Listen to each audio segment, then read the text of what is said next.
Last na kami, okay lang. Ha? Maglalast na kami, maraming salamat. Okay.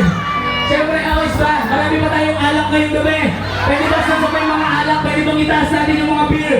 Or kahit nasa paso? Itaas natin. Ang pagtaas ng ating alak, yan may simbolo ng ating tagumpay na taon-taon natin ginagawa ang kapistahan nito. Pwede ba yun? Kung masaya kayo ngayong gabi, itaas ang mga alak na nandiyan sa inyong mga mesa. Itaas ang mga alak na nandiyan! Alright, itaas na ha! Alright, let's do it! Taas ka pa!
Ang tatabi mo